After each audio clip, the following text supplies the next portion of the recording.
दोस्तों आज हम चर्चा करेंगे सेंट्रल गवर्नमेंट एम्प्लॉयज़ जो एनपीएस से गवर्न हैं उनको लेकर के। जब कोई भी गवर्नमेंट सर्वेंट जो एनपीएस से कवर्ड है, जब वो सरकारी सेवा ज्वाइन करता है तो उसको फॉर्म 1 में एक ऑप्शन देनी रहती है। ये ऑप्शन बेसिकली इसलिए है कि अगर ड्यूरिंग सर्विस उनकी जो है डेथ हो जाती है, डिसेबिलिटी की स्थिति में, इनवैलिडेशन की स्थिति में, वो अपने फैमिली बेनिफिट्स के लिए क्या ऑप्शन देता है। उसके पास ऑप्शन है या तो वो सीसीएस पेंशन रूल्स 1972 जो कि आजकल 2021 के नाम से भी जाने जाते हैं, या तो वो अपनी फैमिली बेनिफिट्स के लिए वो ऑप्शन दे, या फिर वो एनपीएस पेंशन रूल्स के अंतर्गत ऑप्शन देना चाहता है। तो उसके पास दोनों ऑप्शन हैं।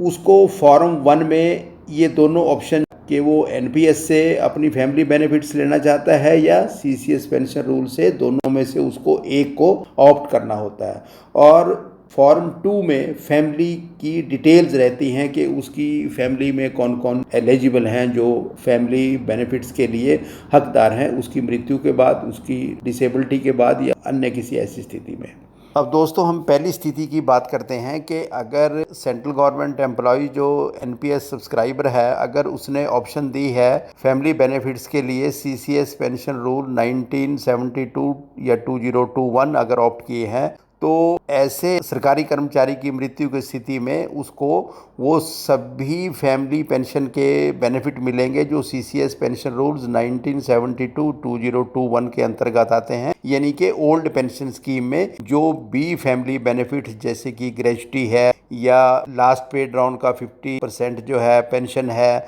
जो भी लाभ हैं सारे के सारे उसको सीसीएस पेंशन रूल 1972 के अंतर्गत उसको मिलेंगे। लेकिन जो उसका एनपीएस कंट्रीब्यूशन है, जो सरकार का कंट्रीब्यूशन है, एनपीएस में दो कंट्रीब्यूशन रहते हैं। 10% एम्प्लॉय का कंट्रीब्यूशन होता है और 14% डिपार्टमेंट डालता है, आपका सरकार डालती है। तो ऐसी स्थिति में अगर आपने सीसीएस पेंशन रूल्स 1972 ऑप्ट किया है तो इस केस में जो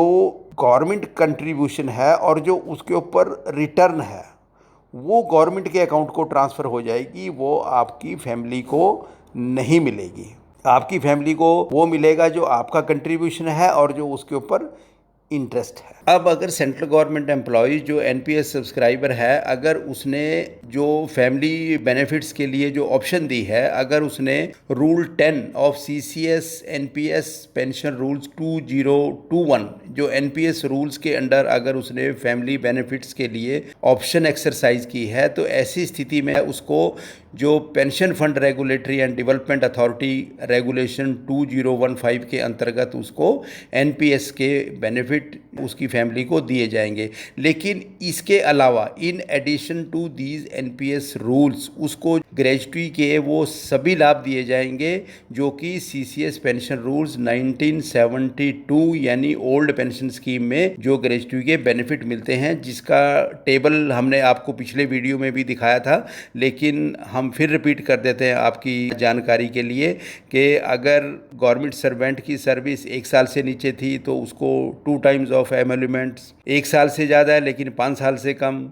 6 टाइम्स एमोल्यूमेंट्स, 5 साल से ज़्यादा है लेकिन 11 साल से कम में 12 टाइम्स ऑफ एमोल्यूमेंट्स, 11 साल से ज़्यादा है लेकिन 20 साल से कम में 20 टाइम्स ऑफ द एमोल्यूमेंट्स, 20 साल से ज़्यादा की सर्विस में half of the emoluments for every completely 6 monthly period, यानी कि 1 साल में 1 महीने के एमोल्यूमेंट्स अगर मोटे तौर पे कहें। लेकिन दोस्तों ये किसी भी स्थिति में 33 टाइम से ज़्यादा नहीं हो सकता और 20 लाख से यह राशि ज़्यादा नहीं हो सकती। तो ये इसमें भारत सरकार की तरफ से रेस्ट्रिक्शन है, सीसीएस पेंशन रूल्स की तरफ से रेस्ट्रिक्शंस हैं कि अधिकतम 33 मंथ्स ऑफ एमोल्यूमेंट्स और नॉट मोर देन 20 लाख।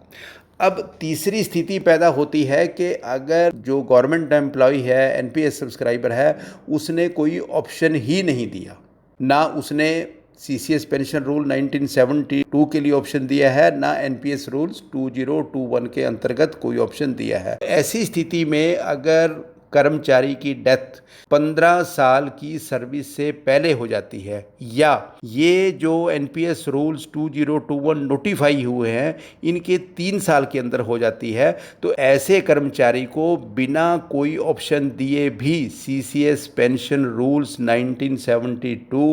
2021 के अंतर्गत वो लाभ दिए जाएंगे उसकी फैमिली बेनिफिट्स के लिए। तो ये था दोस्तों सीसीएस एनपीएस पेंशन रूल्स के अंतर्गत जो